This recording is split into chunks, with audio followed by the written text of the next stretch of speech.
Everybody. Okay. No. So welcome everybody to the last webinar of the European Affordable Housing Consortium. This time we are going to talk about funding opportunities, but also including some of the experiences of your peers. And we are talking about funding towards sustainable investment and innovative renovation. So we are talking about not the business as usual renovations, but those projects that go the extra mile in terms of renovation of social and affordable housing.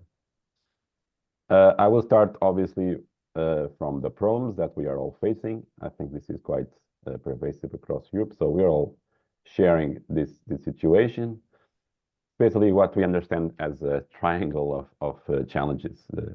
We want to provide affordable houses. We want enough houses to feed the demand that is out there. And last but not least, we want those houses to be sustainable, to be decarbonized in a nutshell. And as you also imagine, this balance is really, really difficult. And this is the basis of the problem that our sector is facing at the moment. So as you know, we have quite inefficient building stock in Europe. We have about 34 million Europeans that are unable at the moment to heat their homes properly. And we have this target of renovating 4 million in the affordable housing sector. But at the moment, we're only renovating about 1% of the stock each year, which is quite insufficient to reach the targets of the Green Deal. There's something wrong here. All right. But of course, we have so many technologies that we can choose from to decarbonize our stock. You have a number of technologies there that we have been researching. They go obviously from energy efficiency conservation towards decarbonizing the stock, and also including the water efficiency management, green integration, sustainable construction. This is all to say that we do have the technology. It's there, but yeah, what we decide to use is actually dependent on the context.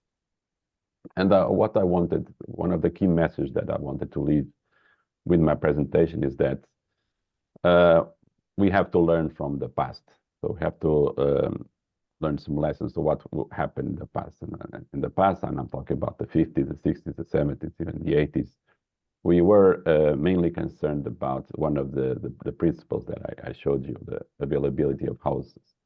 So we started to build a lot of houses, not in the best conditions. And what happened was that this did not serve anymore a couple of decades later. So we started to tear them down, or if we don't, we are still facing the consequences, especially in terms of social problems, that not having a more comprehensive view of what the social house is would entail.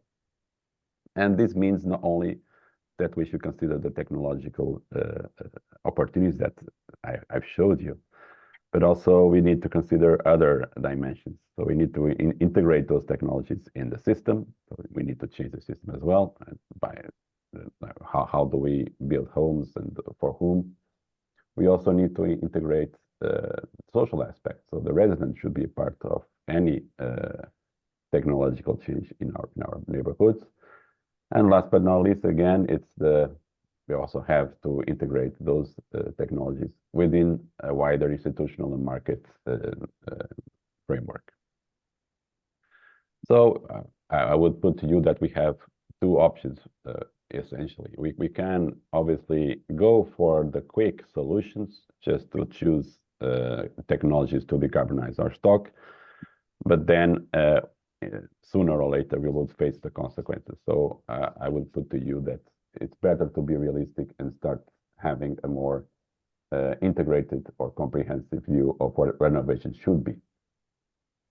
Of course, we have there the technical solutions, but we can also think about the business model. So where can we source the funding? And this is one of the topics of this webinar, or this is actually the main topic of this webinar. You could also think about developing the community. We are talking about improving the neighborhood, the cohesion, to be more concerned about economic development, access to jobs, etc., etc. So there's so many other dimensions that we can consider while we are planning our renovation for our housing stock. And this is, in a nutshell, what our consortium is preoccupied with. So we would like to support all of you, the local actors, to plan the renovations or even new constructions to go the extra mile in terms of beyond just the technological change. In our project at the moment, this is what we are considering an integrated approach to be. So we have three main areas. We are concerned about people and community, technology and techniques, and all the framework conditions that we might face. We are talking about regulations, how feasible the project is, if if the renovation entails rising rents for the tenants, if we are able to procure or to hire the right people for the kind of project that we would like to develop. So it's not just the technology, but also considering the people and the process to get there. Basically, what we propose, and this is what we call an innovation pitch for our housing stock, is first of all to develop an integrated approach so that you are capable of contemplating different perspectives, including the residents. Also, we would recommend having a neighborhood thinking approach. And this not only is able to address the people that are living there in terms of neighborhood, but also we can reach cost reduction in terms of economies of scale. We can use industrialized approaches, and we can use smart logistics to lower the price of each individual house. Like I told you, also learn from the past, learn what worked, and even more importantly, what didn't work. And because we are talking about living spaces, to use caution. So we should, first of all, test the technologies, test the approaches, and then if they work, if the KPIs that we have achieved we consider them to be sufficient, then we can scale up. Of course, unfortunately, and this is something that we are experiencing in our project as well, it is not possible to suggest a plan for everybody.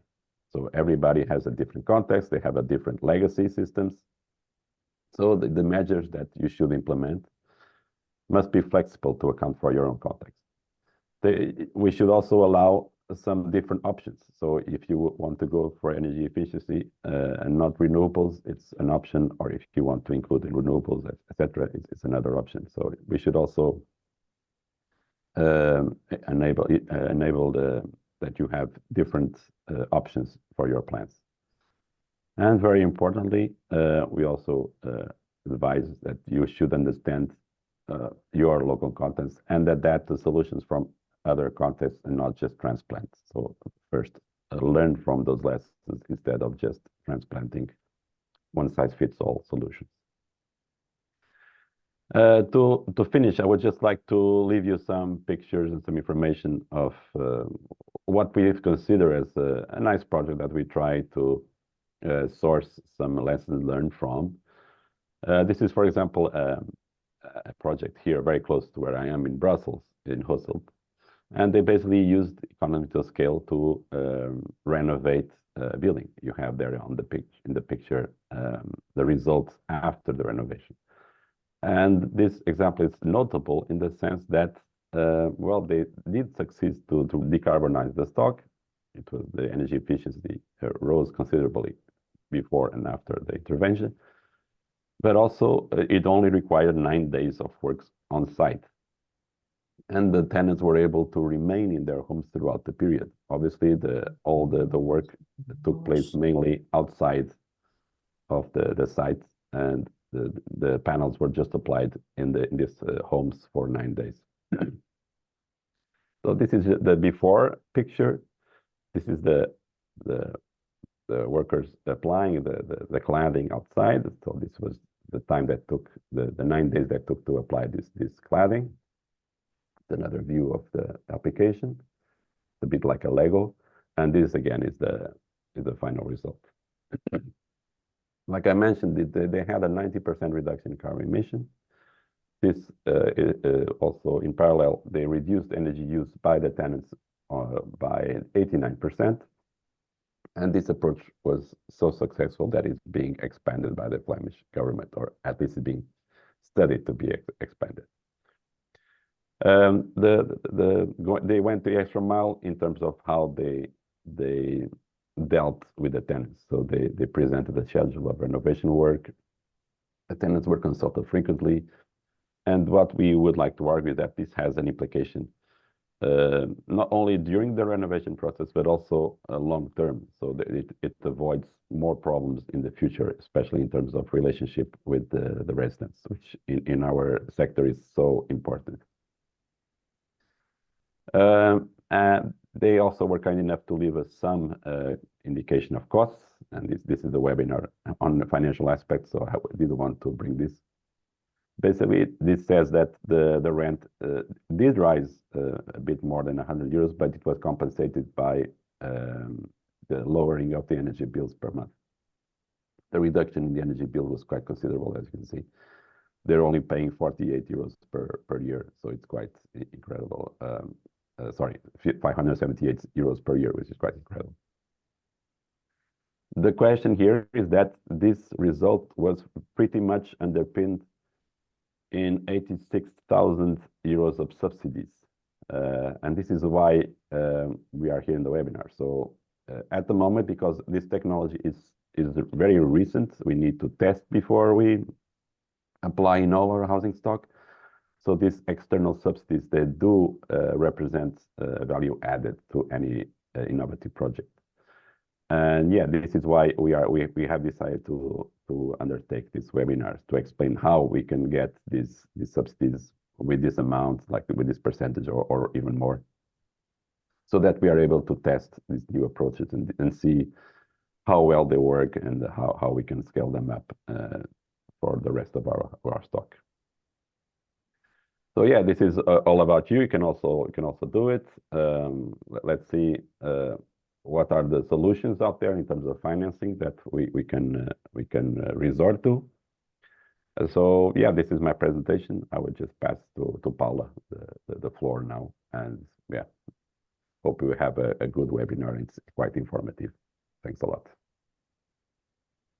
Thank you very much, Joao, for your presentation and your introduction about ShapeU project. So now we are going to the section about social innovation project.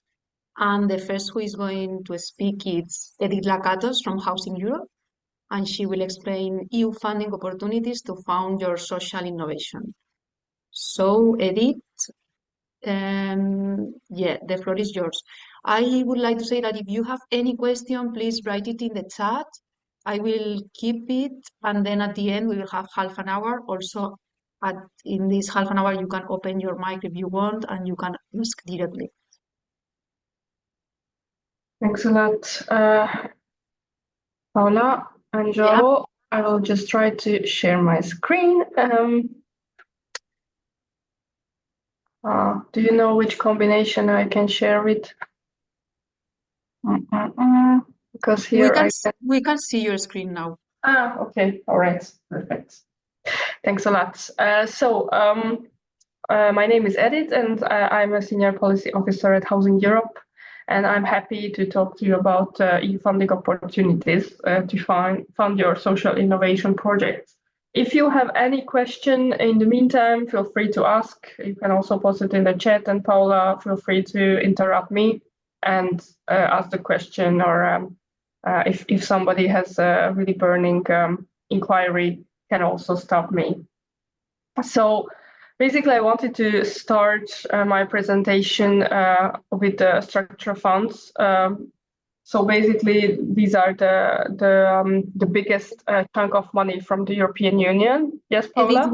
Yes, sorry, we are not seeing the full screen. Can you put it in full screen? Okay. Yeah, that was my problem. That slideshow. It's in the down when you see the zoom.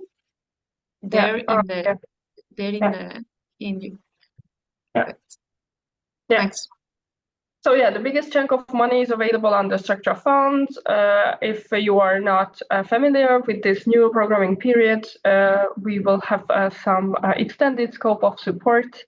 So you know very well ERDF, which is for a long time investing in infrastructure. So with this money, you can invest in energy efficiency improvement of your building. You can build infrastructure, not only housing, but also invest in social services, integrated actions, and there is also a scope there to invest in housing for refugees and migrants. So important that you can also spend this money on networking, exchange of experience, and technical assistance.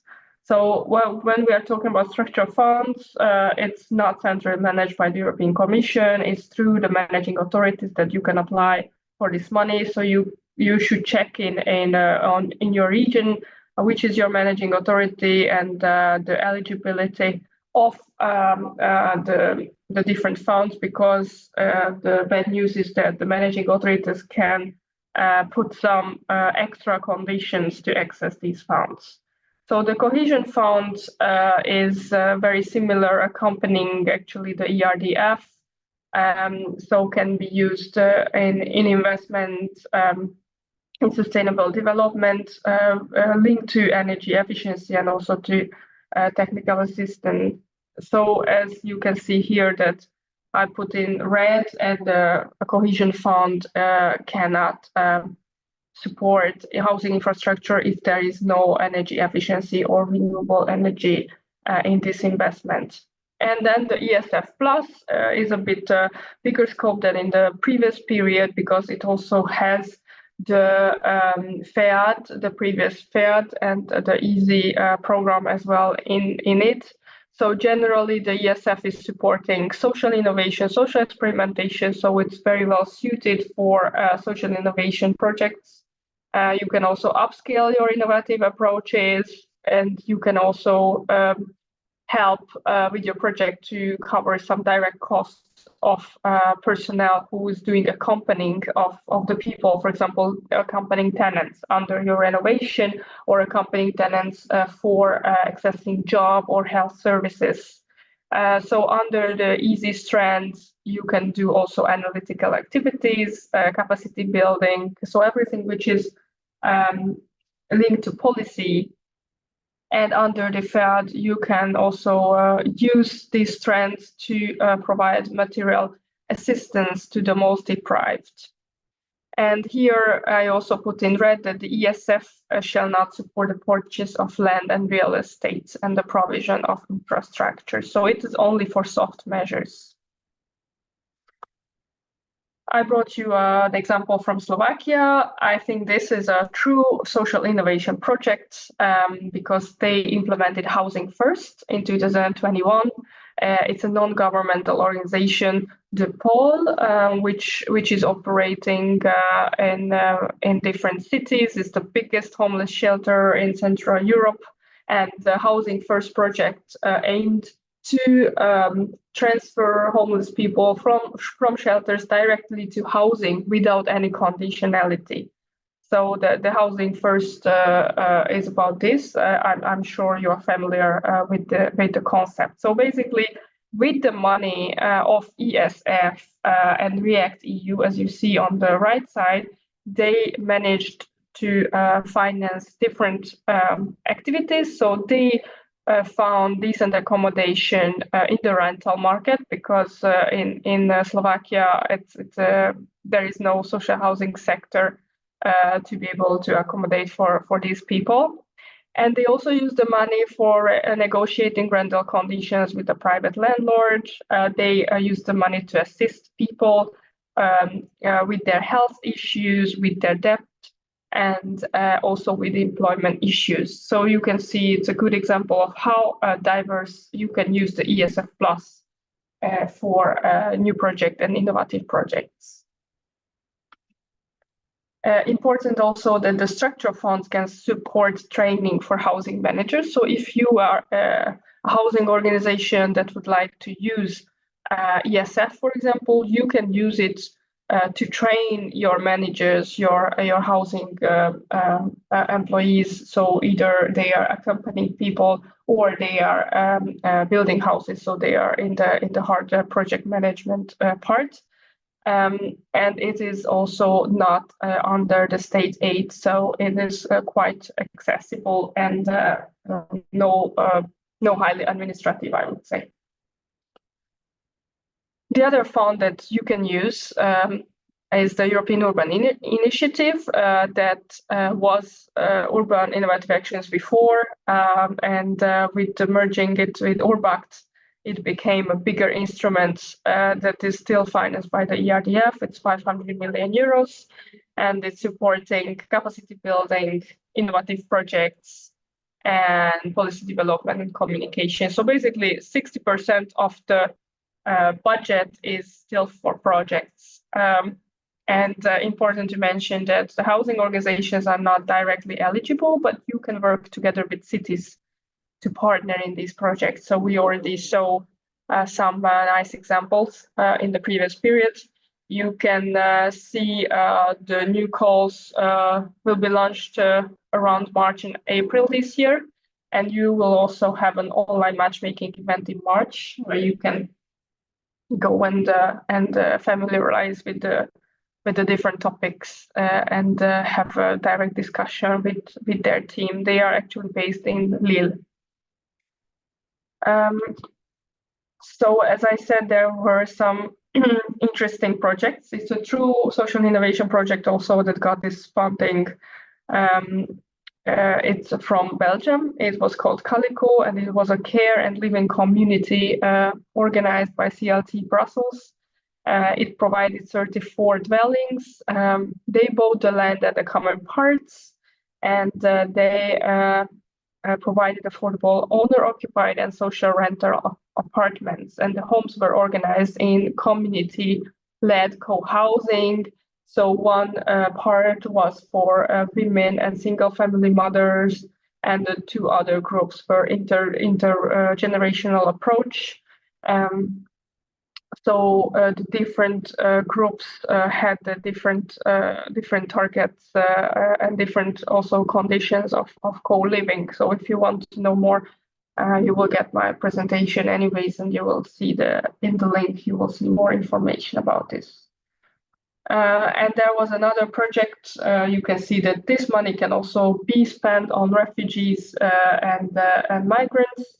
So in Utrecht, the Netherlands, they introduced an inclusive approach of integration. So they mixed the refugees and the local community, and they both had international entrepreneurship training, business English, and peer-to-peer coaching.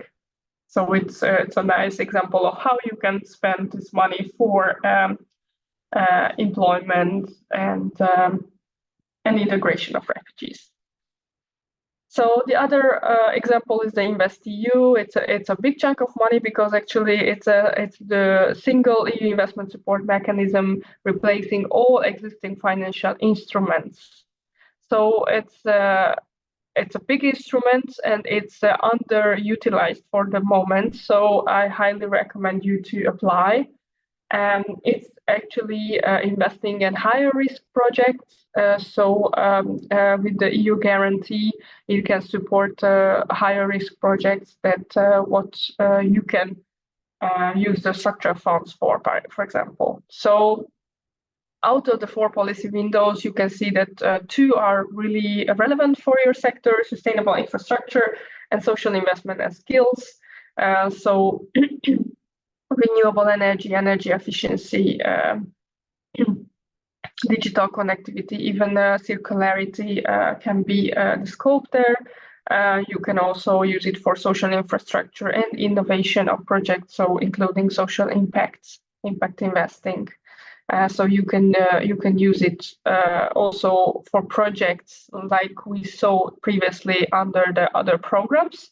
However, the InvestEU will support bigger projects than these. So we are not talking about just 1 million or 2 million, but we are talking about at least 5 million euros.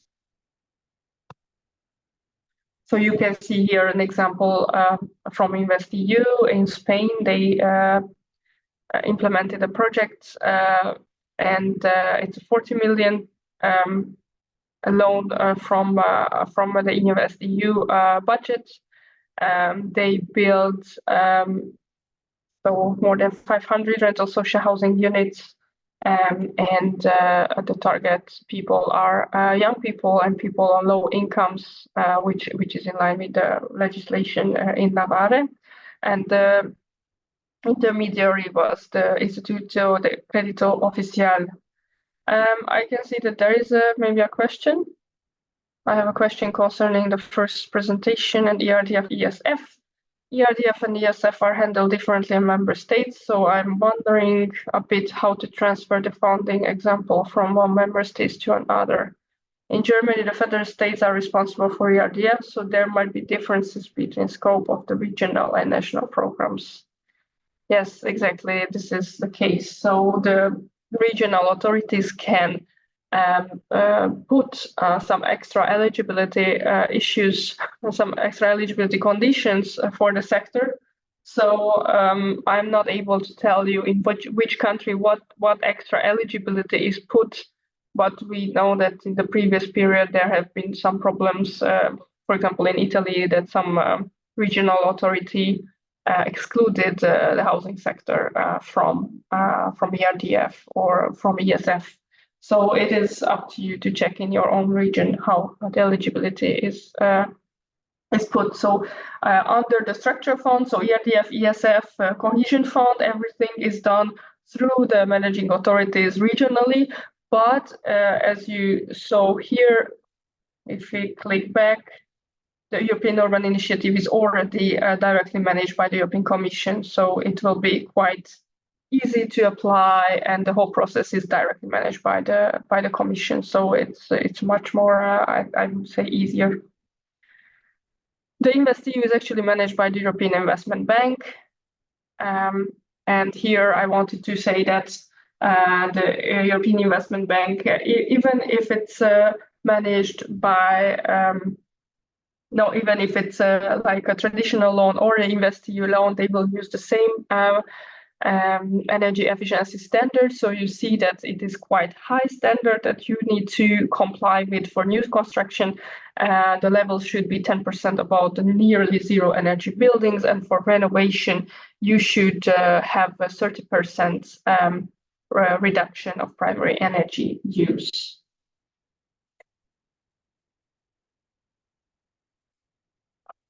So I put also a SWOT analysis here. I will send you the presentation afterwards so you can study it a bit more in detail, but I just wanted to make sure that it's understandable what are the differences between the different products of the EIB. So you can see the third pillar is the InvestEU. So it is truly an interesting tool if you want to invest in high-risk projects. However, you need to know that there is an additional administrative burden and still a problem with dedicated intermediaries. So not in every country there are dedicated intermediaries who are interested to invest in this sector. So if you don't want to use your intermediary to get financed and you want to directly be financed by the EIB, you should know that you should have a minimum 25 million euro project.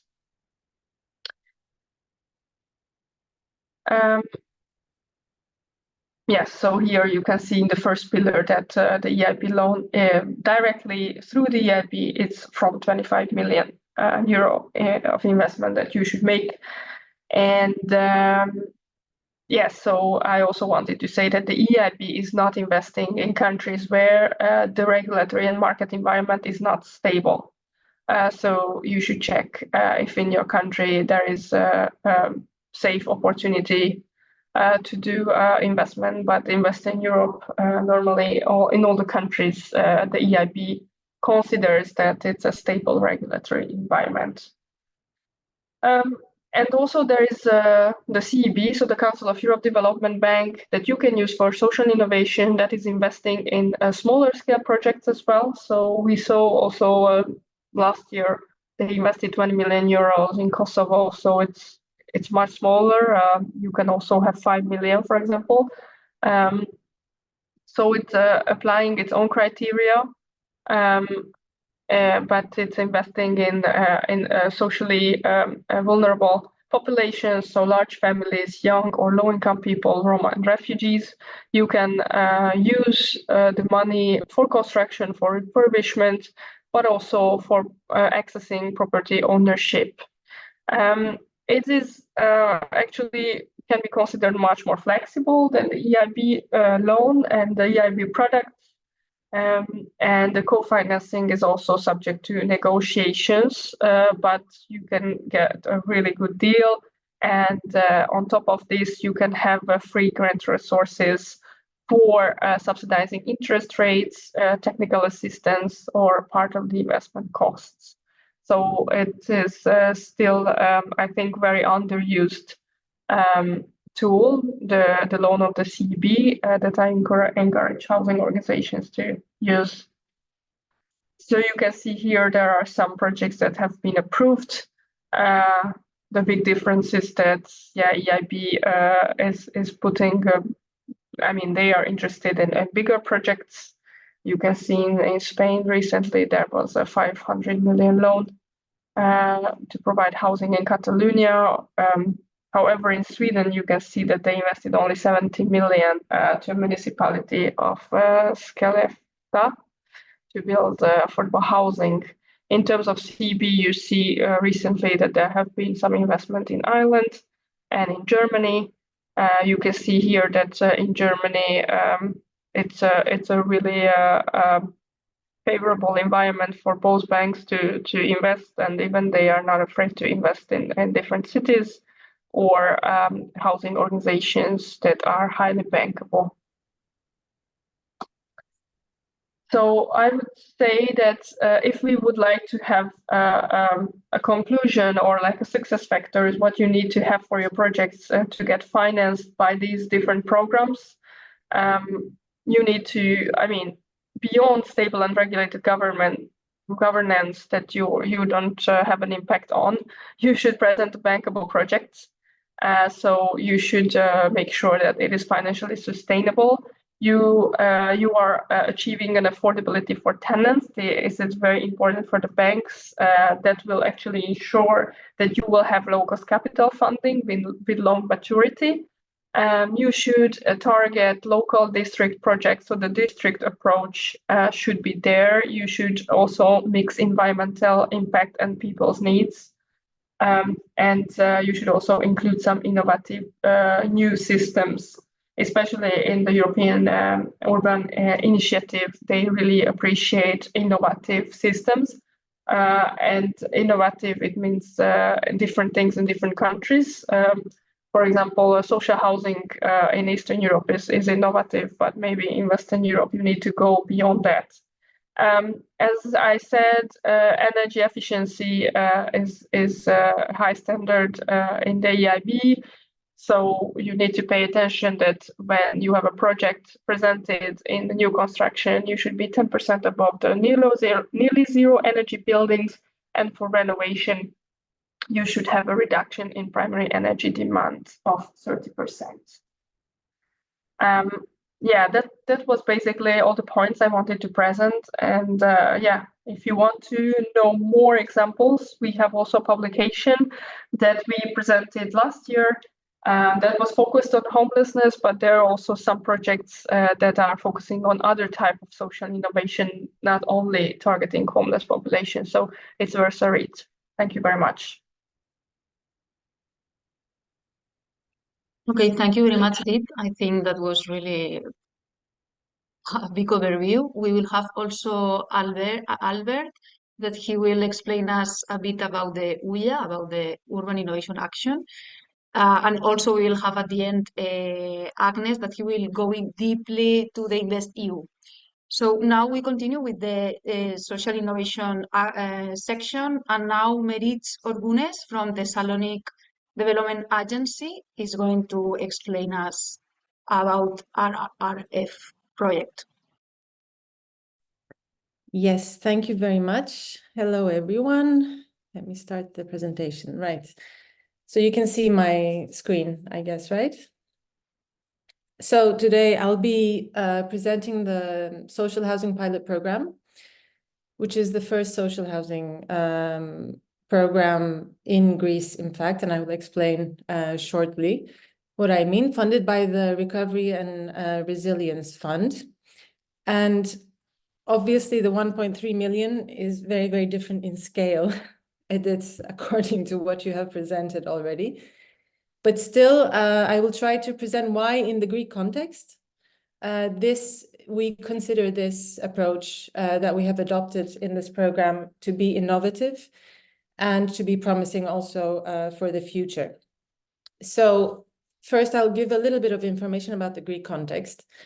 So following the global financial crisis, the property regime and the ownership structure has changed significantly in Greece. So the global trends, of course, as most of you know, and most of the countries have been impacted by, but also the national policies in Greece gave way to the entry of companies, international investors, and the state policies with the sheer absence of protection mechanisms that existed for households played a facilitatory role in auctions of properties, for instance, of indebted households, short-term lettings, golden visa-linked investments, as well as tax and regulatory advantages to servicers.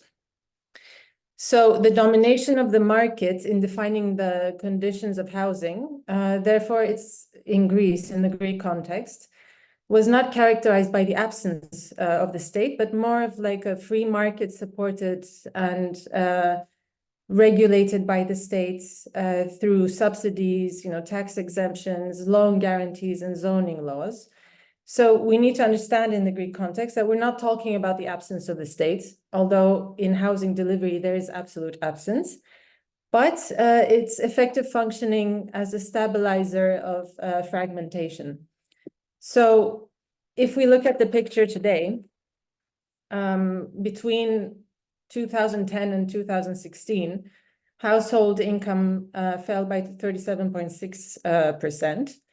And the tenant share, because it's a South European country and the housing system reflects that, of course, which is high ownership, but we still have 30% tenants out of the total, mostly concentrated in urban areas, actually. When you go to the urban areas, metropolitan areas, the share of tenants is quite high.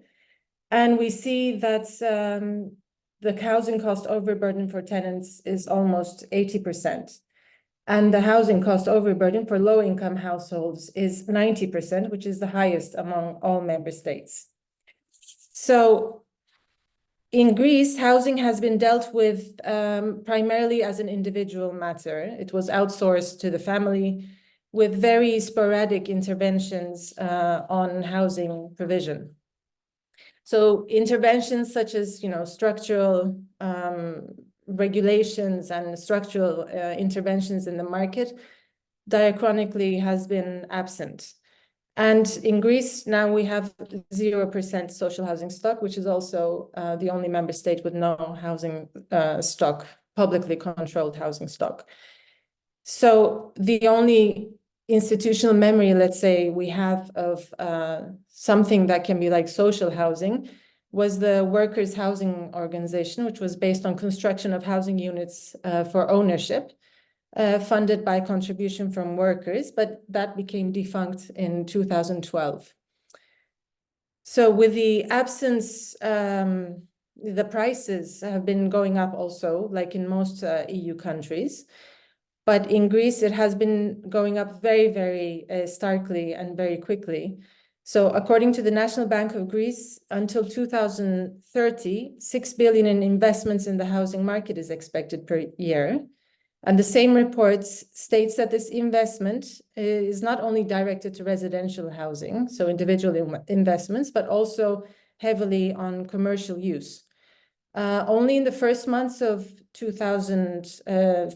months of 2023, property prices increased by 16.5% in Thessaloniki, the city where I'm from, Whereas this, since 2018, has been increasing at a level of 40%.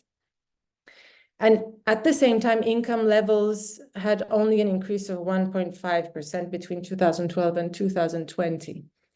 So while construction has stalled in Greece, especially after the financial crisis, and most of the stock has been built before the 1980s, still significant numbers of the housing units remain vacant. About 35% remain vacant. According to a study we conducted in Thessaloniki baseline study on social affordable housing, we had in the municipality of Thessaloniki 204,000 residences, and out of those 60,000 remain vacant. But we also need to understand the dynamics of vacancies, because it's not static, actually. It's not just the old individually owned houses, but there's also strategic vacancies, meaning servicers that own, let's say, houses that are going to be auctioned, investment portfolios, etc. So it's not static at all. So the ethos in Greece of individual responsibility and the post-crisis developments translate into how the policies are being put in place at the moment regarding housing in Greece. So in 2023, just before the elections, a new program was announced for social housing called My Home, which was legislated through Law 5006 of 22.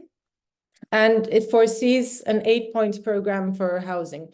You'll see on the slide here the different elements of this 8-point program, which is most relevant to the presentation today.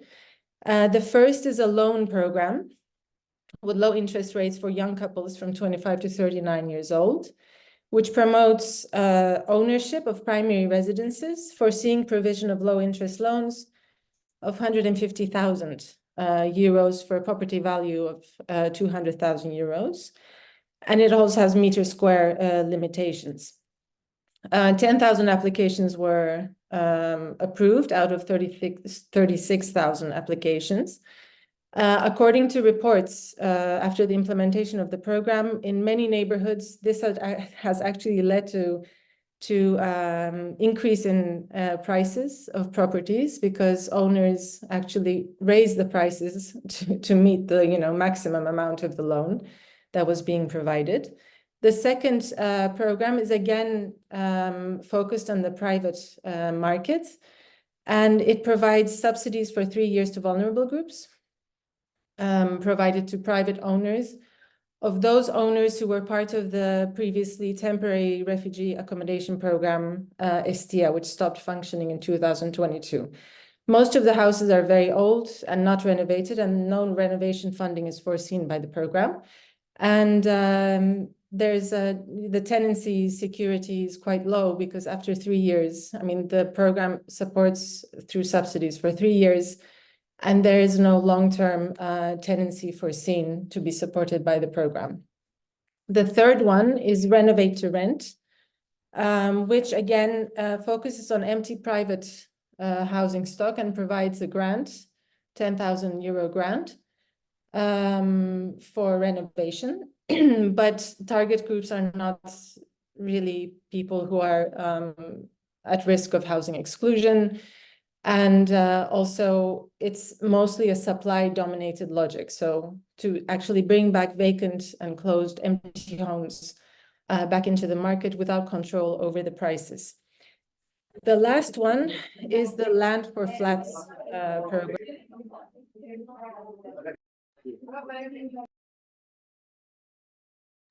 I got muted for some reason. So the Land for Flats program foresees the delivery. It's a public-private partnership concept, which foresees the delivery of public land or public buildings to private developers, who are foreseen to provide 30% of the constructed stock at affordable prices. But what consists of affordable prices and how that is calculated is not distinguished by the program, and it hasn't started yet, really. So I cannot go to, yeah. So despite the fact that, you know, affordability affects segments of the population across all member states, the room for intervention considerably differs, which is something directly related to the trajectory of the housing model and the magnitude of social and affordable housing stock that exists.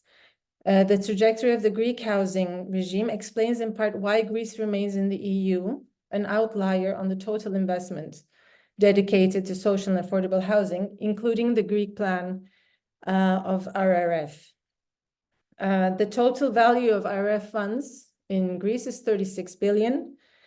And out of that, renovation and energy upscaling funding for housing units, like private residential units, is foreseen at 2.5 billion. And 1.3 billion is dedicated to social protection and inclusion interventions. Our program is within that social protection inclusion aspect. And we'll see that also in Greece, the social inclusion funding from the RRF has one of the lowest shares of investment compared to all the other RRF plans in the EU. The pilot social program, as you will see also from the share, it's 1.3 million euros. So of the overall RRF funds, it's 0.003%. So it's very, very, very modest. And it covers Athens and Thessaloniki. So what does the program foresee? So it foresees the renovation and energy upscaling of 100 units, 70 in Athens and 30 in Thessaloniki, with the potential to house 250 beneficiaries. Although the objectives of the program overall for Thessaloniki and Athens is collective, the program is operationalized independently in both cities. So we have different program agreements for implementation. So we, as the social rental agency of the development agency of Thessaloniki, together with the municipality, are implementing kind of with a different approach this program in Thessaloniki. So I try to highlight before the pitfalls of the dominant logic governing the delivery of housing, which is primarily the absence of facilitatory mechanisms for housing delivery, together with a heavy reliance on the private market, as we see the share of funding that has been provided by the legislation is about 70 million in grants, but is directed to the private market with a very limited security of tenure period. And what we aim to do with our 30 apartments that are going to be funded is to create a municipally managed public stock with long-term commitment for affordability. So it aims to develop also a replicable methodology and blueprint for collaboration between public institutions and non-profit housing providers, such as developing model transfer of use agreements and housing delivery management agreements, etc. The program also foresees the identification and use of criteria for identifying affordability in housing units, as well as a social scoring system to identify those at risk of housing exclusion to be matched with the stock. So where we are at is that you'll see the timeline also of what we have done. Because there's really absolute lack of institutional memory or familiarity with social and affordable housing programs in Greece overall, but also in the city of Thessaloniki. For the past year and a half, we have been working very hard to create mechanisms, protocols, tailored agreements with municipalities and public institutions for the transfer of the right of use of these properties to the social rental agency. This also included legal and technical analysis of the existing legislation governing the use of public properties, the tax regulations, etc., etc. And now we are at the procurement stage. So we'll be launching the tender for the renovation works, which we hope will start in the summer. I'll go through some of these properties. They are individual units mostly. So this is the city of Thessaloniki. This is the center. And most, if not all of the properties are in central municipalities. And you'll see it has a diverse geography, which is one of the positive aspects. And we have two buildings, whole buildings. One is office space that will be converted, and another one is a cultural heritage site, which both of them have their problems because we have only, on average, 16,000 euros, including VAT, for renovation works. And given the increase in prices in construction materials, this is quite limited and tight. So we have to be very creative with that. And so the remaining challenges is that the RRF has a very, very short time frame, which means that it actually covers, the funding covers only the renovation and energy upscaling of the units. And you'll see in this slide, bottom right, that the energy upscaling requirements is quite high because the energy class is very low of the properties that we have in our hands. And I would like to finish with a positive note, at least, that yes, this is a very, very modest project. It's very small in funding compared to anything that has been presented today. But it is, and it has been working on creating a model, a viable model, adapted, like Joao was saying in the beginning. I mean, we really worked hard to adapt to the local context, to the legislative framework that exists, the regulations that exist, and also foreseeing advocacy on changes so that we are facilitated in the delivery of social housing, that it creates a model and a blueprint for future use. And on a positive note, also coming back to what Edith was presenting, finally, in the national program of ESF Plus, it has been foreseen to support social housing with an earmarked fund of 50 million euros, which will combine ESF Plus for the soft measures, and for the renovation costs will mobilize ERDF funds. So the work we have done has been kind of upscaled, and we have been with line ministries in contact for quite a long time, so that this can be mainstreamed, let's say, into the future national program. So this is called a pilot program. Among colleagues, we call it the pirate program because it's in its approach, it's quite different. As I said, it's very much focused on long-term public delivery of housing. So we do hope that this pilot program actually becomes, a guiding path for the future national ESF program. So if you have any questions, I'll be very happy to answer. Thank you.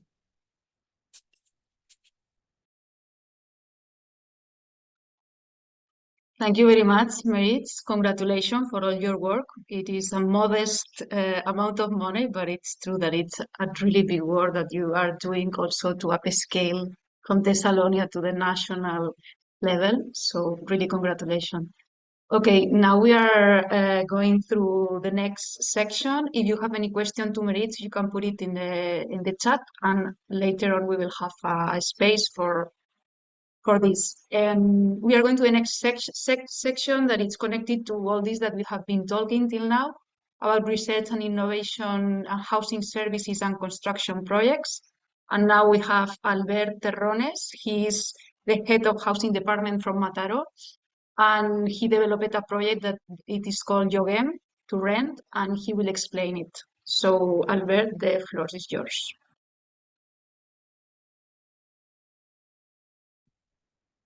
Thank you.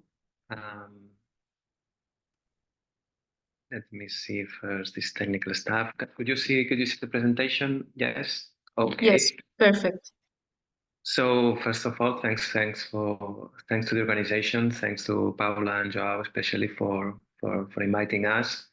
It will be a pleasure to explain our experience developing this project that was supported by this UIA Urban Innovative Actions program that Edith has already introduced. The project was implemented in the city of Mataró, that, as you see, is a very beautiful coastal city, 30 kilometers north from Mataró, that you are all invited to visit wherever you want. This is the part of advertisement. And as I said, it's a project that had a budget of over 3 million euros, of which 80% was financed by this program. And it was a project implemented by a consortium, mainly a local partnership with NGOs, universities, and other administration also, and also in cooperation with this foundation that is managing all the cooperative movement in the city. It was supposed to be a 3-year project, but there was an extension of 1 year because of the impact of the COVID, of the pandemic crisis. I will first talk a little bit about the program, UIA, our experience, in order you to have this insight of what is it about. And then I will try to explain briefly what was the project about. UIA, it's already been substituted or followed by this European Urban Initiative.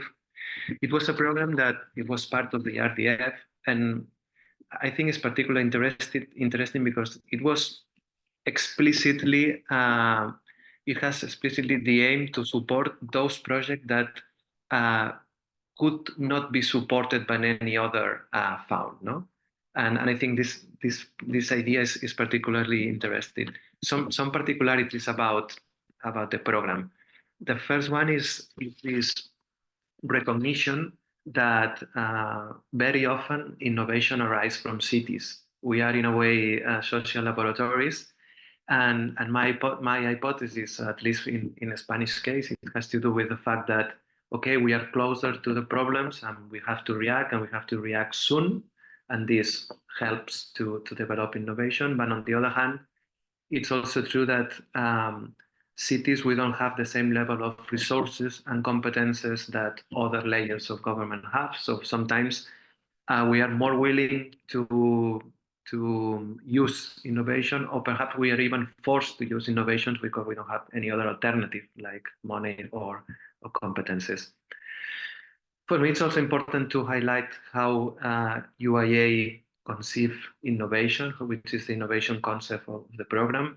They were always explaining that it's about radical innovation, or it was about radical innovation. It means that they wanted to found or support projects that were never implemented anywhere else in the world.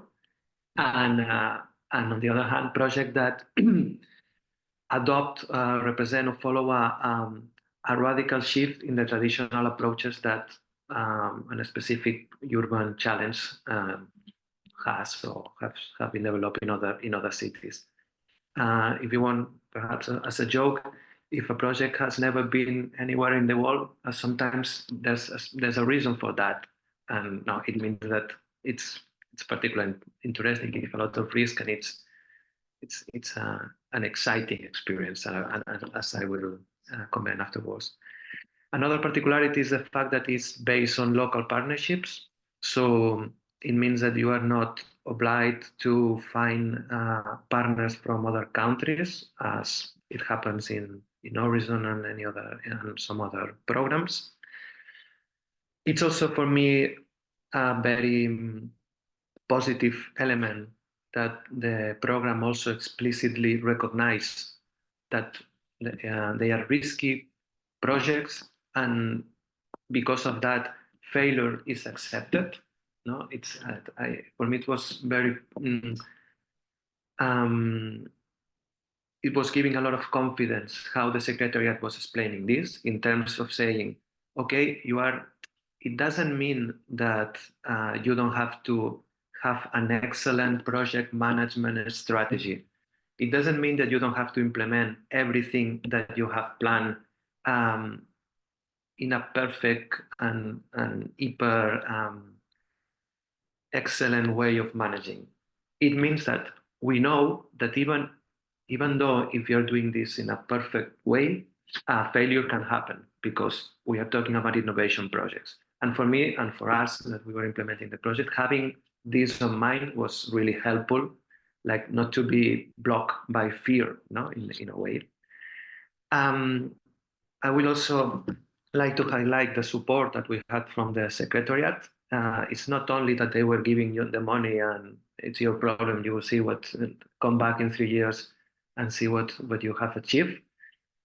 We got support in many different fields, having an international expert, having access to knowledge, to network, and to technical and assistance support from the Secretariat. And I think it's particularly important, as I said, to have this confidence that you are in a way backed up by to start with the Secretariat and by the program. Of course, if you are, oops, it's not moving.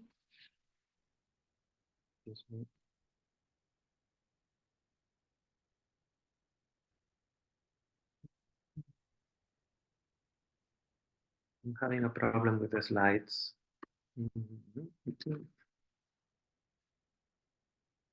Just give me a second. Let's see if I can handle it. Paula, could you please stop me from sharing the screen because it's not reacting, and I'm sorry. I don't know if I can do that. Perhaps sharing your screen.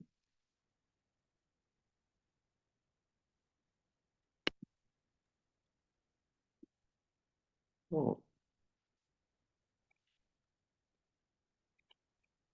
Okay. And now I try to reconnect mine. Okay, try it. If not, I can. I'm so sorry. We are.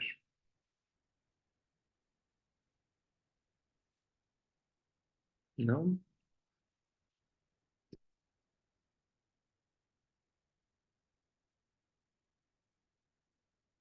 Is it working?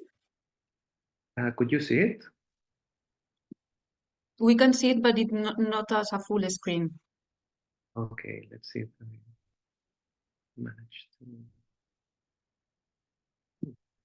That's strange. Okay, I can share for you if you want. I have your presentation. That's great. Just yeah, if you can do it, thank you. Okay.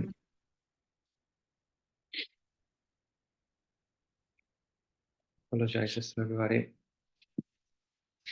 Well, as I was explaining, another important element for UIA is the transferability element. So they are doing an important effort in sharing the findings that we all have implementing those projects.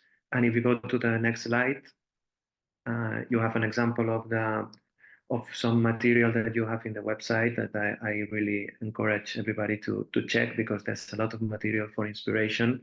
You have information, of course, about the project. You can go to the next one, please. And you have this map with to see which projects have been supported. And in the next one, you see as well how they develop a knowledge base in which you can have a lot of information about innovation and in project implementation of those kind of projects. If you can jump 2 slides more, I will go explaining. I was explaining. Perhaps this is a very ambitious title, but just some ideas of what I consider like the key points for a successful project in this program. First, I think it's important to have a very clear idea, single and clear idea. It means don't try to mix different approaches that can be interesting. I think it is my personal perspective for sure that it's better to have a single clear idea. As the second point, if you can, Paula, please. As a second point, I think it's important that the output that the project will have, it's really something that it's a priority for your city and a priority for the municipality and for the government. And this is because you will spend a lot of effort, a lot of resources, and you will risk your credibility. So it's better if there's a good reason for doing that, okay?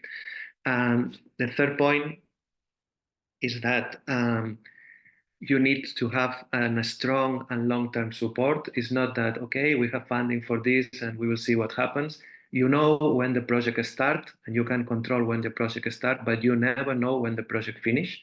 And it's pretty sure that after these 3 years, you will have still compromises and you will still have even expenses to be covered. So think in this long-term implication and involvement. As a fourth point, as I said, it's important to bear in mind that risk and failure, it's a possibility. It's almost sure that if you are implementing a project that has never been implemented anywhere else in the world, and it has high level of risk, it's highly it's quite sure that you won't get 100% of your expectations. So be ready for that and don't blame the managers, please. As a fourth, next point is that experimental approach is useful. So if you are, I think it's useful to check how researchers and how universities are implementing these experimental projects in order to apply this scientific method into the development of the project. And finally, try to build a strong and partnership with enough confidence with your partners, because you need to find the right people for the right challenge, and you have to have enough confidence, because it's hard to develop those kind of projects, and you will need this confidence and this support. Now let me explain you a little bit about the project. The project had this funny name of Yes, We Rent. What we wanted with this project is to explore solutions based on social and cooperative economy to generate an alternative supply of affordable and stable housing in the city of Mataró. In particular, the project promotes the creation of a cooperative among tenants or between tenants to offer good conditions to owners of these vacant houses that existed in the city. I think it's better to explain the idea of why we decided to create this idea. And we did it, if we go to the next slide, first because we had this well-known paradoxical situation that also Merrick was explaining, in which on the one hand we had a lot of people facing critical difficulties to access to housing and to access to affordable housing. But on the other hand, we still have, and you can move. Thanks, Paula, because I know it's difficult. I have a lot of moving slides. I said we have on the one hand people having difficulties to accessing to housing, and on the other hand we still have a lot of empty units in the city, which is of course paradoxical. But there was something more. Third one, and the third element was this perception or this impression that we have, that the way that the housing market was working and the rental market was working was not, let's say, efficient, was not satisfying, neither for tenants or neither for owners. For the tenants, there was a very clear imbalance. There is a very clear imbalance of power between tenants and owners that force the tenant to accept prices and conditions that sometimes they are not what they want. But also for the owners, renting their flats become, let's say, a risky sport, in which if they are very lucky, they will only get the rents every month, but nothing else than that. And if they are lucky, nobody's going to destroy the flat or not pay, etc. So in a way, we thought that there was some possibility or some space to rethink or to imagine a different way of renting, a different way of negotiating between tenants and owners. So we also had in the strategic plan that we wanted to create something similar like a social rental agency. in which we wanted to offer security and renovation benefits to the owners, but at the same time, in our strategic plan, we wanted to explore this potential that exists on collaborative and cooperative housing initiatives. And this is in the link between those ideas, social rental agencies and the role of and the potential of this cooperative and collaborative housing initiative is where the project started and where the project was designing. So at the end, it was only about changing the housing market completely. So it's not ambitious. It's not ambitious at all. If you go to the next slide, we wanted to change the situation in which every owner negotiates directly with every tenant. So all this individual situation in which if something happened with the tenant or something happened with the owner, it impacts directly on the other side. We wanted to change the situation into a situation in the next slide in which there exists a new agent in the rental market, a new agent created and managed by the tenants themselves in a form of a cooperative, why not, that can help to consume and to manage housing collectively. In a way, it's about renting together as a professional tenant, let's say, and it's also a way to self-generate their own affordable housing directly from the tenants. Why? Because this helps to rebalance the power. As I said, it's part of the problem, but it can also help to offer security to the owners. It can help to offer an added value to this one-to-one relation. For instance, offering renovation facilities, advice, a cooperative consumption of energy, mobility, transportation, etc., being part of a community, and yeah, as I said, transforming the relations into the rental market. How we did that, in order to create these experimental conditions for to test whether it has some sense to consume collectively this rental housing. What we did, we worked mainly in two lines to work package. If you go to the next slide, please, Paula. On the one hand, we were working with civil society. That was the most difficult part. We were working with civil society, looking for those people interested in creating these new agents. So we wanted to find people interested in creating the first cooperative of tenants that will try to consume collectively these rental houses. But on the other hand, as a second line, the municipality was working with the owners, in this part here, trying to offering them a set of incentives to the owners, including renovation and including energy improvements, in exchange of the agreement to rent the apartment throughout this new agent that was still not existing. So that was another part of the critical timing challenge of the project. If you go to the next slide, you see how we started.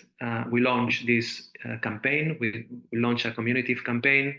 We create this set of incentives. We had these lovely buses going around the city showing information about the project. But then, if you click at the next slide, the pandemic crisis came. So there were the buses going around the city, but there was nobody in the streets to see them. It was difficult to manage, but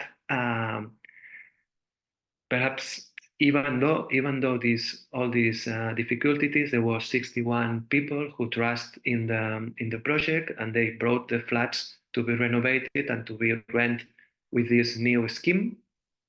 So there was one point in which we had the flats renovated, but the cooperative was still not existing, and then the second, let's say, miracle happened. Well, first, if you can if you can go fast in the next slide, you could see some examples of renovations like before and after.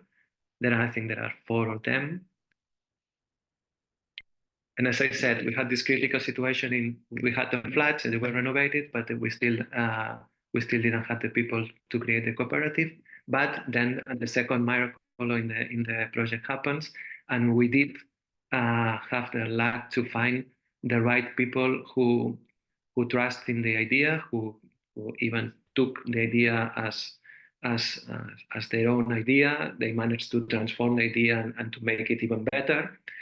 And there were 11 people who created the first cooperative that it's called Block Cooperativo. They are still working on the rental market, and they have become a reference in terms of social movement linked to the transformation of the housing market, not only in Mataró but beyond the boundaries. And they were managing the flats, these 61 flats that they entered into the scheme. And I would like to highlight, just to sum up, because I think I've run out of time, how this cooperative helps to rethink. If you have a step, thank you. This cooperative helps to rethink the role of the tenant. No, it changes from a passive role to an active role. It becomes a generator of their own, self-generator of their own affordable housing. It's not only about consuming. It's also about being a partner with other people in a collective project. And renting becomes not only an individual thing but a solidarity. It enters solidarity in this scheme, but it also implies a change for the administration. We were forced to redefine the way that we deal with civil society, the way that we trust with this community, with this social initiative, and we had to really look at the mirror and see whether we were really facing this challenge that we have in creating these strong and real public communitarian partnerships. In the final slide, you will have some information about the project, about the cooperative, which is really interesting, my contact details. In the first link, you will have at the end of the page, it's written in a very funny Southern European language, which is called Catalan. But at the end of the page, you will have some videos and papers translated into English that if somebody wants to take a look, we will be more than happy. Thanks, and apologizes for the technical difficulties, and thanks to Paula for this lovely support. You're welcome, Albert. Thank you very much. I'm also living in Mataró, so I invite you all to come here. And Block Cooperative is also doing a really good job here. They are now working in a cooperative, going a bit further. So it was really, the seeds are really growing here. So thanks for all your work, Albert. And now we are going with Melissa. Are you there, Melissa? Yes, I am. Okay, thank you. We are a bit late. So I see. Yeah, I so can keep it very short. I maybe try to do it in 5 minutes because I see we're like 15 minutes out of schedule already. okay, you can take 10. Don't worry. Breathe and yeah, next ready. Yeah, Keep okay. it short, so I will go through my slides a bit quicker. Okay, thank you. Yeah. Yes. So Melissa is going to explain us about Beco project. Okay, Yeah. the floor is yours. Thank you. Thank you. Well, hello, I'm Melissa, and I'm manager here at the Woonpas. And yes, it's called the VECO project for the EU, but it's still a working name. So here we see a slide of the GVR, and I'm going to explain what everything means to each other. So what we want to do with VECO. So with VECO, we want to accelerate the retrofitting of the housing stock of housing corporations.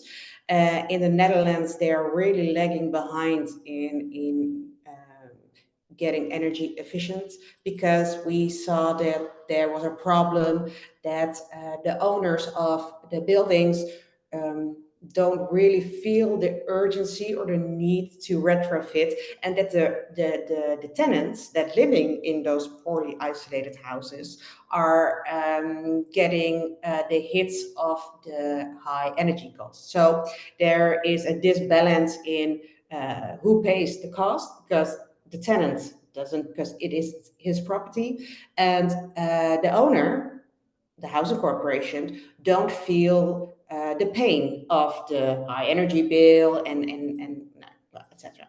So that's why we wanted to create a solution for, and we want to build further on a solution that we have already created in the Netherlands, and which Jeannie was also part of.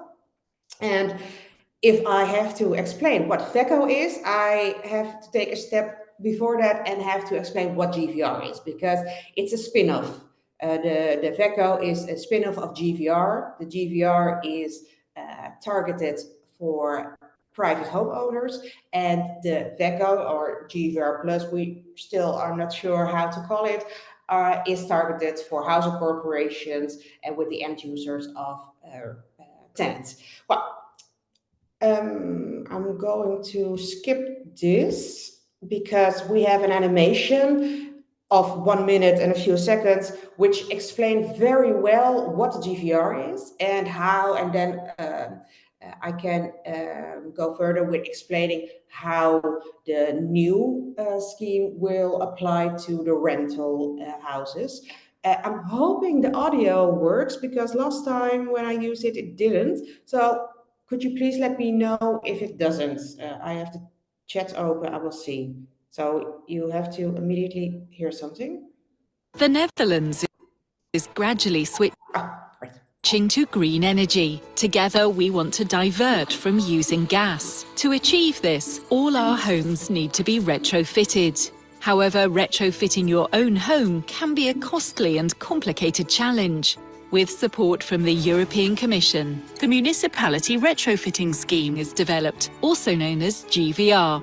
GVR makes it accessible, affordable, and simple for everyone. GVR works with a local operator in each participating municipality. Together with the inspector, we assess your home, and we determine the possible retrofitting measures. You will receive a specified proposal for your home. In this proposal, you will also find the potential savings on your energy bill. You don't have to make an investment yourself. In exchange for retrofitting your home, you will pay a local tax for as long as you own your house, with a maximum of 30 years. In most cases, the savings on your energy bill will be higher than the local tax you have to pay. Over time, your savings will increase while the tax stays the same. This results in ever-increasing benefits for you. The local GVR contractor carries out the execution and is your single point of contact throughout the total duration of GVR. In this way, you don't have to worry about the execution, functionality, or quality. No credit check is required to participate. And when you sell your house before the payment period ends, the local tax transfers to the new owner. For more information, please visit gvr.nl. Cleverly retrofitted with GVR. Okay, so this animation explains it very quickly and much better than I ever could. So I hope it's clear what GVR is. So we serve the purpose of scaling up retrofitting here in the Netherlands. So people with a private home don't have to pay for it. They don't have to invest. While they pay afterwards, they pay a tax for it, but only as long as they live in the building. And when they move, the next owner pays it further. In that way, multiple generations carry the cost of the retrofitting. So that sounds fair. That's what we want to create for tenants and housing corporation. I have to skip because the Netherlands. Yeah, no, I will skip one. No, the sorry. Yeah, okay. So what we focus on are the no regret measures, and that is everything you can see: solar panels, glass, floor isolation, cavity wall isolation, and roof isolation. We do that because in Holland, a lot of municipalities don't know yet what kind of heat source they want to go through in the future. So now it's mostly gas, but it could be that in the future geothermic heat will be get out of the ground, or maybe a heating net or a heating pump, hybrid or full electric. But a lot of municipalities don't know yet. That's why we now focus on the no regret measures, because all these measures are necessary to make the next step, whatever that is. So it doesn't matter if it's a hybrid pump or a full electric or the other things I just said. With all those choices, you definitely need a well isolated home. So that's why we focus on this, and in cooperation with municipality, we can also choose to implement heating pumps if they already made a decision about future heating solutions. So for municipalities, we're very important because they have a big obligation to convert the neighborhoods, to green up, to get better energy labels, etc. We help them with it. So for them, it's very important to use us as a tool. And with the housing corporations added to the program, it's makes the target group much bigger. So you get the private homeowners and you get the housing corporations who have massive stock of houses in the municipalities. In some municipalities, it's 50% of the housing stock. So it's really a big deal. For the people themselves, it's very nice because they don't have the hassle. They get quality, they get fully unburdened. And for tenants, it's also great because everything is very, how do you say, very smart implemented, so they don't have a lot of burden of the execution. And for contractors also, it's very important because in our model, they can work in a project way and focus on a region and area, so they don't have to travel all over the country for execution. They can focus on executing the work in a really targeted area, which is, well, good for everything. So these are people who are already used our scheme and are very happy and are really enjoying a lower energy bill. And in the GVR, this is the financial scheme, how the money goes, because, well, somebody has to pay for the retrofittings. And if the homeowner doesn't pay, or the tenant, but I will go to the next slide to explain that, who pays? Well, we have a funder beneath, and now it's BNG, that's Bank Nederlandse Gemeenten. It's the bank that is involved with municipalities, which funds the retrofittings, and we carry out the retrofittings, and the municipality ins the local tax with the homeowner when everything is finished. And when they get the tax, they just slide it right back to the Stichting Verzamelgelden, it's a foundation, and it goes back to the funder. The difference with the housing corporations is that where in the previous slide the most left stakeholder, where the homeowner was, is now housing corporation. So where in our original scheme we have one homeowner, we now have a complete housing corporation who maybe instead of one house that is retrofitted through our scheme gets like 300 houses, so 3 times the betterment tax by the municipality for the retrofitted houses in the books. So that's the difference that we're now implementing in the Netherlands. And well, this doesn't really say much to you, but we're now in around 10 to 12 municipalities in Holland were involved in participating in this scheme to get it operational. And well, we aim high. For this year, we're trying to retrofit 2,000 homes. And by next year, we want to scale up to 10,000. That is a lot, but because of the cooperation with the municipalities, that is a realistic approach. And really because there isn't really another good solution in the Netherlands. And well, I had a different slide explaining that, but because of time, I skipped it. But there aren't a lot of choices to make in Holland if you want to retrofit and you don't have any money.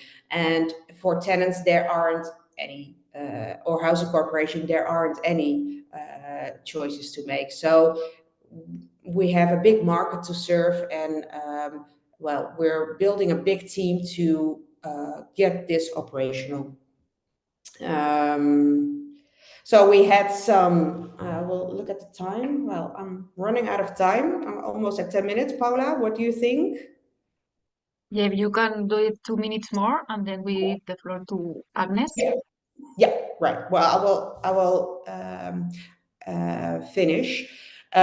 We did have some pushback, of course, with all, and I heard that was really fun to hear, all other projects. So you always hear it when you are innovative. You get always some pushback. So like, oh, it's never been done before, so it probably. If it's such a good idea, why hasn't it been done? Hasn't it been done before? That's something that you hear sometimes. Yeah, well, obviously it hasn't been done before, so you have to start somewhere, and we're starting somewhere. So we got some pushback from government, from municipalities, but also from local parties. But eventually, by pushing through, by gathering good information, we got further in what we want to succeed here in the Netherlands. And especially because this, and it's in Dutch because I couldn't translate it, but there's an enormous project ahead for a housing corporation. So it says here that it's like almost 500,000 rental homes that need to be retrofitted in the coming year. So the investment is enormous, and housing corporations don't have the money to do it. And what we're targeting them to, in cooperation with the municipality, to implement it in this way. Let me see. Well, I will end with this. For housing corporation, what the benefits are is that without a direct investment for housing associated with corporations, so they don't have to increase their balance sheet. They can only spend their money once, and well, we have an enormous shortage of homes in the Netherlands, and in that way, they can focus on building and don't have to spend that money what they could use for building to retrofit. So, and you can only spend your euro once, and in this way, well, maybe they can spend it twice. It's in cooperation with the municipality, so it gives a really good substance to a political and the energy view of the municipality.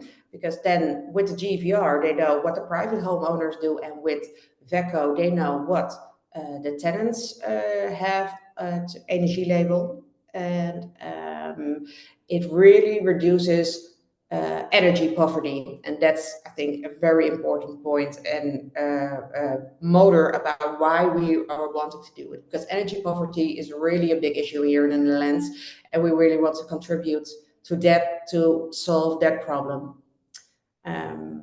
Well, yeah, I think that's. I think I try to explain what we're trying to do.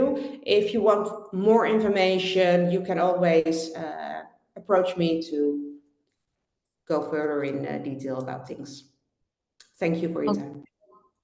Okay, thank you very much, Melissa. Yeah, the on-tax financial instrument, it's like really, you are doing the first steps in Europe. We tried it here in Spain and we didn't get success. So, I mean, like, really congratulations also for the work that you are doing there. So now we have our last speaker, that is Agnes. She's from the Commission and she will explain us in a bit more detail the InvestEU. So Agnes, the floor is yours. Yes, thank you very much, Paula, and hello to everybody. So I will share my presentation. So, yeah, you should be able to see it, right? Yeah, does it work?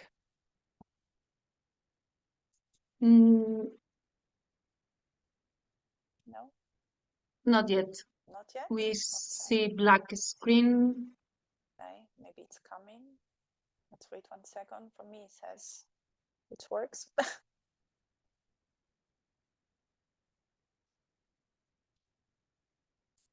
Okay, we see.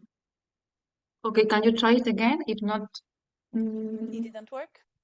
Okay, I'll try it again. Wait 1 second, stop share and share screen. Share.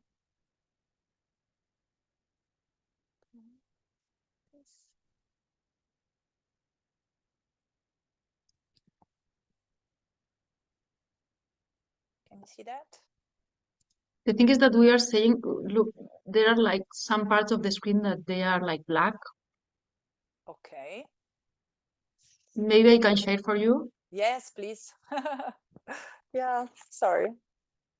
Don't worry. I will then stop sharing. Okay, great. Thank you. You're So welcome. yes, so I'm Agnese Papadia. I work at the European Commission in the Directorate General for Employment, Social Affairs and Inclusion.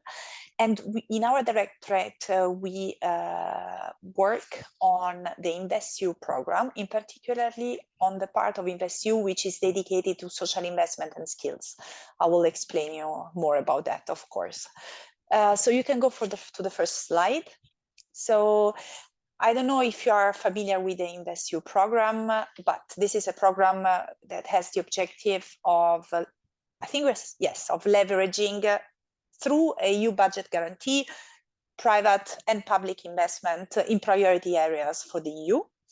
You see below what are the 4 areas in which InvestEU provides financing. So it's sustainable infrastructure, research, innovation and digitalization, small and medium-sized companies, and social investment and skills. So today I will focus on the social investment and skills, and I will also give you some information on the sustainable infrastructure part of InvestEU, which can also be interesting for you.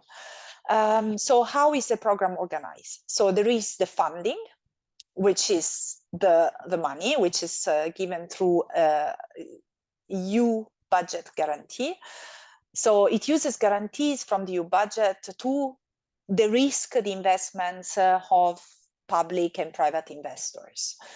So this is the fund itself, the money. Then we have the advisory hub. The advisory hub accompanies the funds through providing technical assistance, capacity building, and also help the projects to develop and to be ready to get the financing.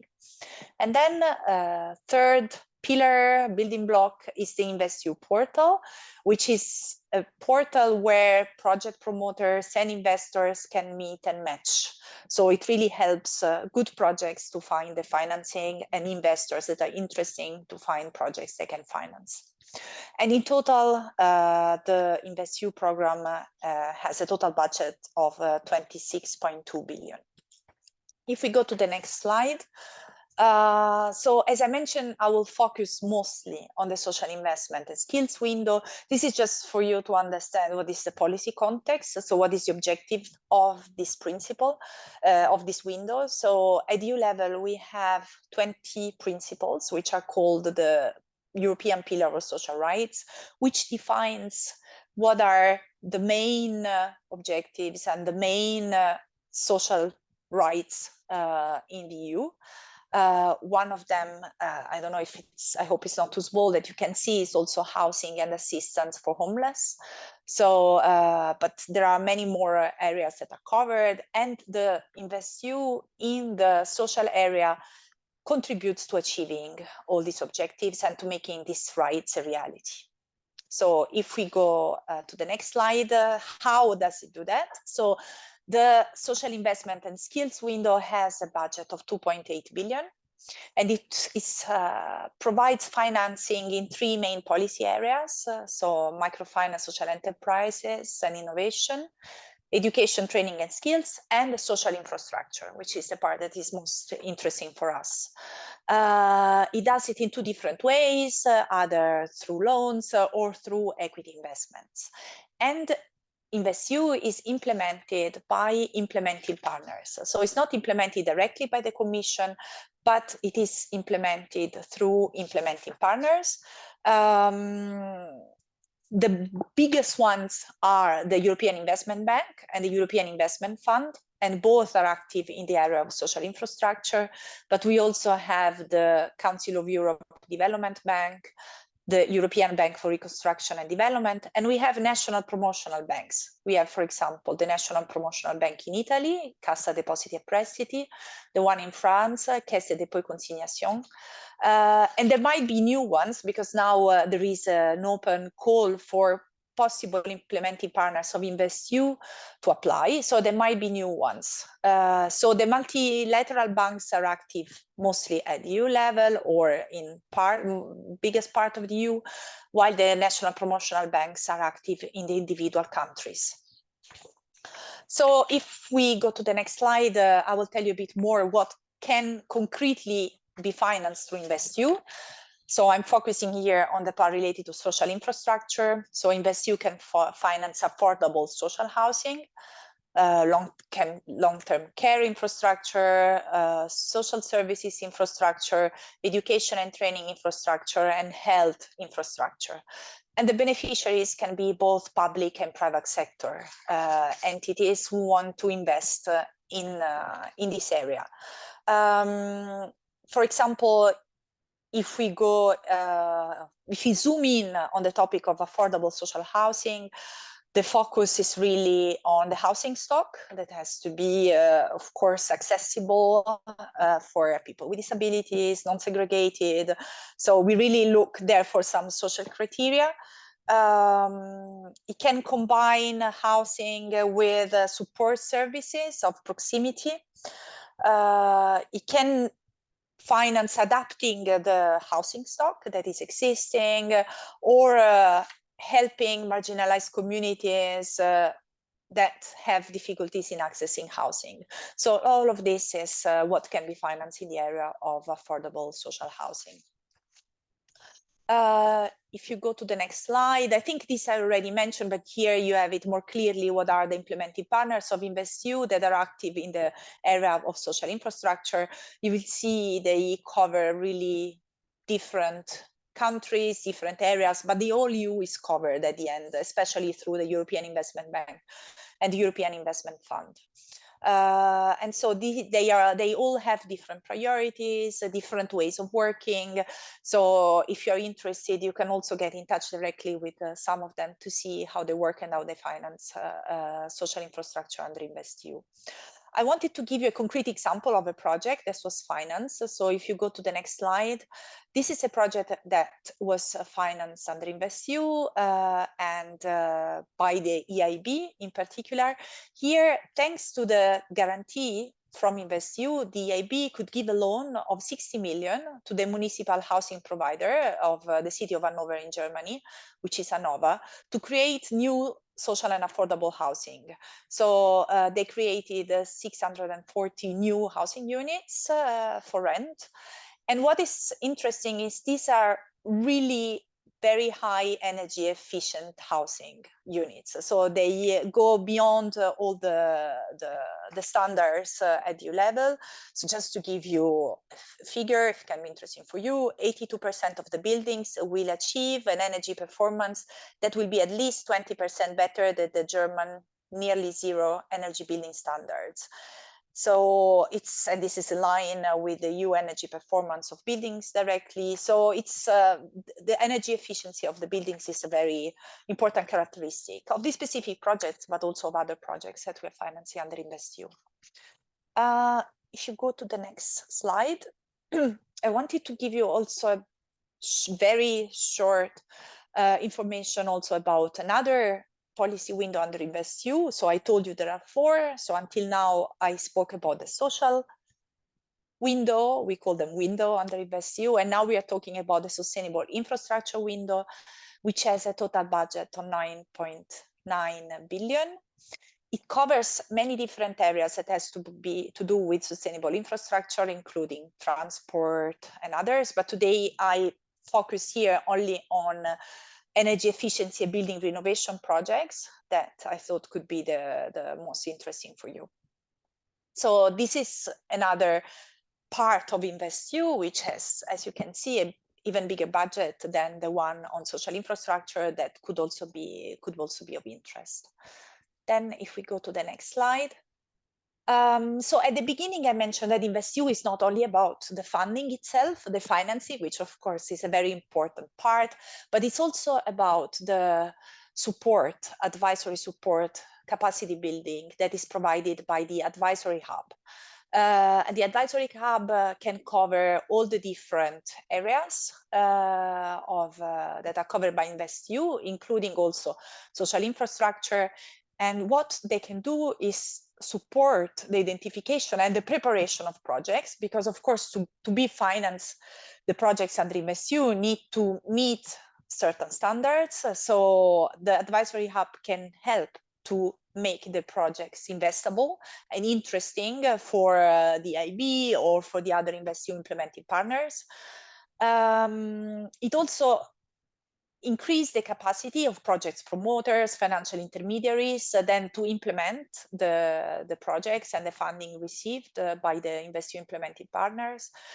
And then can also help develop the market overall. I mean, in some countries, we know, for example, in the field of social housing, the regulatory framework is still not very well developed. So InvestEU can help build the capacity also of the administrations to build a market that is conducive for investments in this area.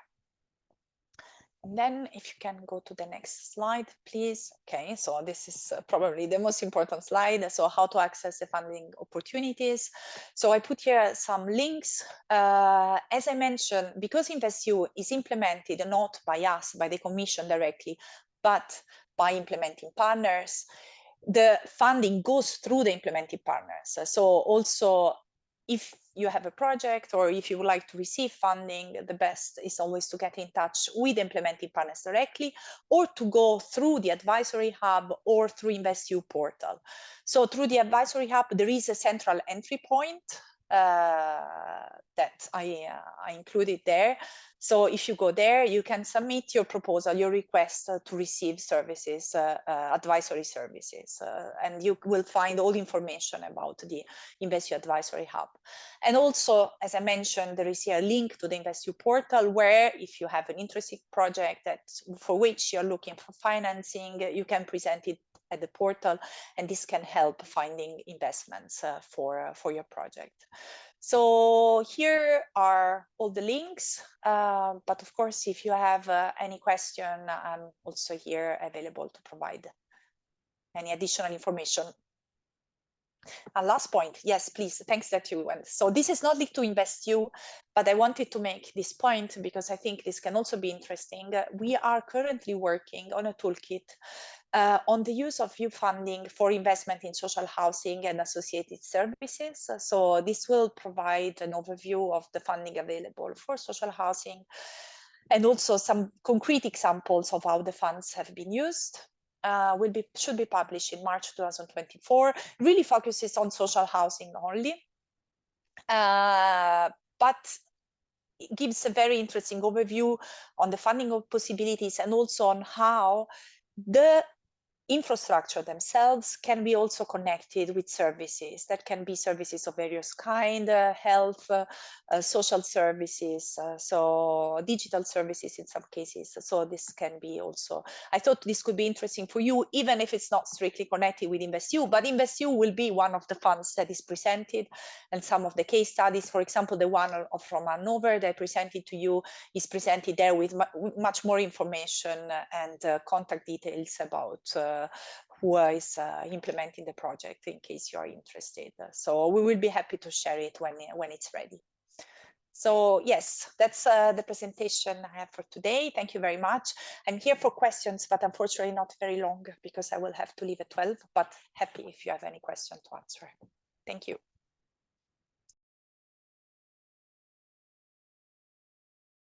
Okay, thank you very much, Agnes. Can I send your presentation to the people who is registered so they can have the links? Yes, sure, please. Okay, yeah. so I will do it. Also, I will send the presentation of Edith, that Edith.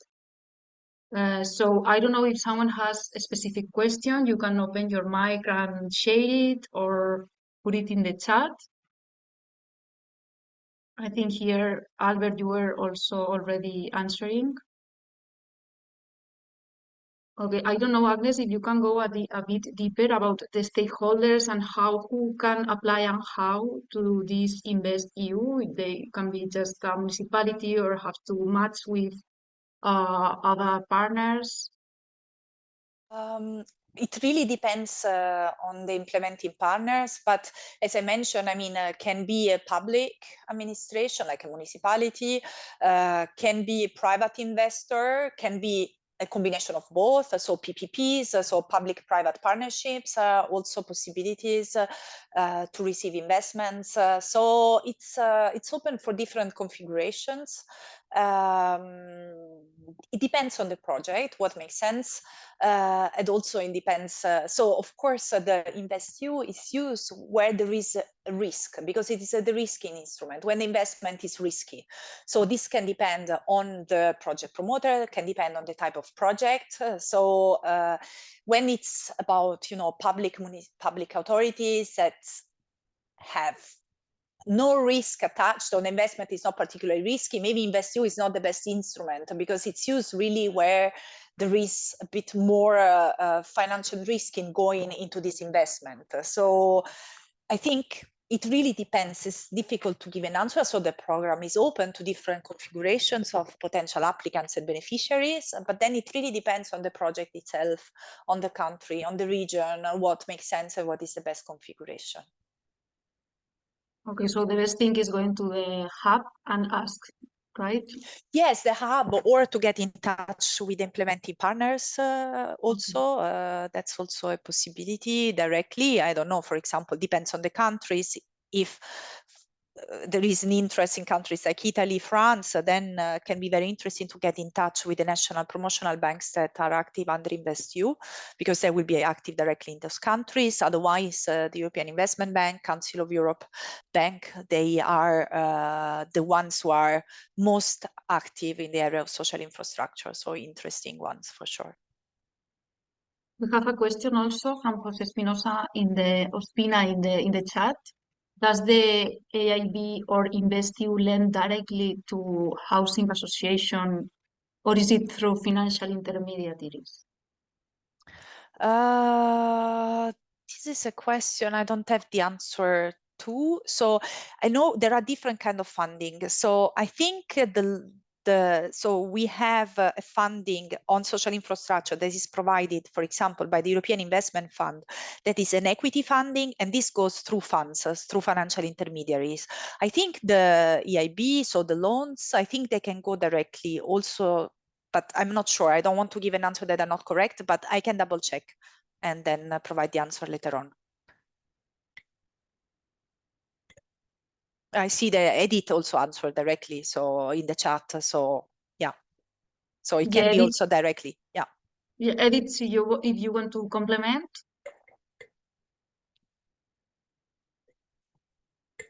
Also, there are another question, and it's like if there are a list of implementing partners in all countries. no, the list that was in my slide is the list of the implementing partners we have now. So then there will be probably new ones when this call for proposals, this call for expression of interest that is now open will be closed. But this we will know only in a few months. So for the moment, these are the implementing partners that are active in this area of social infrastructure. Then under sustainable infrastructure, there will be different ones.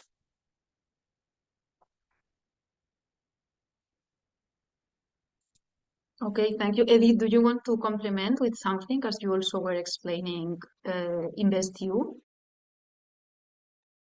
Yes, I wanted to just add that the information we get from EIB is that they will not talk to the housing providers if a project is under 25 million. So if your project is under 25 million, you should go to the intermediary. And if it's more than 25, you should you can deal directly with the EIB. The EIB doesn't have the hierarchy big enough to deal with smaller projects than that. That's the only problem. So that's why they outsource it to the intermediaries if it's smaller than that. This is the information we get for years. So I have trust that it should be true. Of course, this is only one of the EIB is only one of the implementing partners. Others will have different setup, but yeah.